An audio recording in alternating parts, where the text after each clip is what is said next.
a poem that captured the vast, sprawling, and sometimes messy experience of being alive. If you have, you might have been reading the work of Walt Whitman, one of America's most revolutionary and influential poets. Today, we're diving deep into the life, philosophy, and enduring legacy of the man who called himself the poet of the body and the poet of the soul. Walt Whitman was born in 1819 on Long Island, New York. His early life wasn't one of privilege or academic prestige. He left school at just 11 years old to help support his family, working as a printer's apprentice, a teacher, and a journalist. This immersion in the everyday life of a young, bustling America profoundly shaped his worldview. He wasn't observing life from an ivory tower. He was in the thick of it, walking the streets of Brooklyn, riding ferries, and listening to the diverse voices of the people. This direct experience with humanity became the bedrock of his poetry. Before Whitman, American poetry often looked to Europe for its models. It was frequently formal, structured, and concerned with classical themes. Whitman shattered that mold. He wanted to create a distinctly American voice, one that was as expansive, democratic, and full of life as the nation itself. And the result was his masterpiece, Leaves of Grass. He first self-published Leaves of Grass in 1855. It was a slim volume of just 12 poems. But this was no ordinary book of poetry. It was a living, breathing project. Whitman spent his entire life revising, editing, and adding to it. By the time of his death in 1892, Leaves of Grass had grown into a massive collection of nearly 400 poems. It was his life's work, a sprawling epic of the self and the nation. So, what made Whitman so radical? First, his style. He abandoned traditional rhyme and meter in favor of free verse. His lines are long, rolling, and rhythmic, mimicking the natural patterns of speech and breath. Reading Whitman feels less like reading a structured poem and more like listening to a passionate, expansive conversation. This style, which he called a barbaric yop, was a declaration of poetic independence. But it was his philosophy that was truly groundbreaking. At his core, Whitman was a humanist. He believed in the profound value and divinity of the individual. In his eyes, every single person, man, woman, rich, poor, of any race or creed was a universe unto themselves, worthy of celebration. This was a radical idea in a society still grappling with deep inequalities. One of his most famous poems, Song of Myself, perfectly encapsulates this belief. He begins, I celebrate myself, and sing myself, and what I assume you shall assume, for every atom belonging to me as good belongs to you. Right from the start, he's breaking down barriers. He's saying that his individual experience is also a universal one. The I in his poems isn't just Walt Whitman, it's you, it's me, it's everyone. He saw a sacred connection binding all of humanity together. This belief system places Whitman firmly within the Transcendentalist movement. Alongside thinkers like Ralph Waldo Emerson and Henry David Thoreau, the Transcendentalists believed that the divine, or God, wasn't some distant entity in the heavens, but a spirit that resides within each person and within all of nature.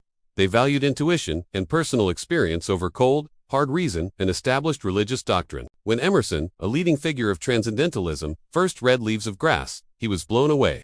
He famously wrote to Whitman, I greet you at the beginning of a great career. Emerson recognized a kindred spirit, someone who was putting the core tenets of Transcendentalism into powerful, revolutionary verse. For Whitman, a blade of grass, a bustling city street, or the human body in all its functions were all manifestations of the divine. He found holiness in the ordinary, the material, and the physical, and he wasn't afraid to write about the body. In a time of strict Victorian morals, Whitman celebrated the human form with an openness that was shocking to many. He wrote about sensuality, physical love, and the beauty of the body in a way that was both spiritual and earthy. He believed that the body and the soul were not separate, but two parts of a sacred whole. This perspective got him into a lot of trouble. Leaves of Grass was often labeled as obscene, and he even lost a government job because of it. But Whitman refused to compromise his vision. He believed that to deny the body was to deny a fundamental part of the human experience. Whitman's humanism also extended to his view of America. He was a poet of democracy.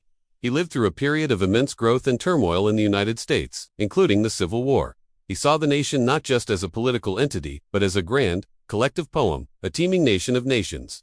During the Civil War, he didn't just write about the conflict from afar. He moved to Washington, D.C., and worked as a volunteer nurse, tending to wounded soldiers from both the Union and the Confederacy. He would sit with them for hours, writing letters home for them, bringing them small gifts, and simply offering a comforting presence. This experience deepened his compassion and his belief in the shared humanity that lies beneath any uniform or political allegiance. His poems from this period, like O Captain, My Captain, his famous elegy for Abraham Lincoln, are filled with a profound sense of grief and a powerful love for the nation and its people. He saw the war as a tragic, yet necessary, crucible that would ultimately forge a stronger, more unified nation. Whitman's vision was one of radical inclusion. He wrote about men and women, city dwellers and farmers, the president and the prostitute, celebrating them all as integral parts of the American tapestry. His poem, I Hear America Singing, gives voice to the mechanics, the carpenters, the shoemakers, and the mothers, each singing their own unique song, which together creates the chorus of the nation. He wasn't blind to America's flaws, its injustices, or its contradictions, but he maintained an unshakable faith in its democratic potential, in the power of ordinary people to create an extraordinary society. So why does Walt Whitman still matter today? Because his core messages are timeless. In a world that can often feel divided and alienating, Whitman's poetry reminds us of our fundamental connection to one another and to the natural world. He encourages us to find the miraculous in the mundane, to celebrate our own unique selves, and to listen with empathy to the songs of others. His work gives us permission to be complex and contradictory. He famously wrote, "Do I contradict myself? Very well then, I contradict myself. I am large. I contain multitudes." He understood that being human means holding many different, sometimes conflicting feelings and ideas all at once. His poetry is a powerful antidote to the pressure to be perfect or to fit into a neat little box. He teaches us to look closer, to see the universe in a blade of grass, to recognize the divinity in our own bodies and in the faces of strangers. He invites us to slow down, to breathe, and to truly experience the world around us. Reading Whitman is an exercise in mindfulness, a call to be present in our own lives. Walt Whitman's barbaric yop continues to echo through the centuries, inspiring poets, artists, and everyday people to live more fully, to love more openly, and to see the beauty in themselves and in the sprawling, magnificent, and messy poem of humanity. He was more than just a poet.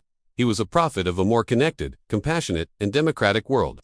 And his invitation to join him on that journey is as powerful today as it was over 150 years ago. Thank you so much for watching. If you enjoyed this journey into the world of Walt Whitman, please hit that like button and subscribe for more deep dives into the lives and ideas that have shaped our world. Let me know in the comments who your favorite poet is, and we'll see you in the next video.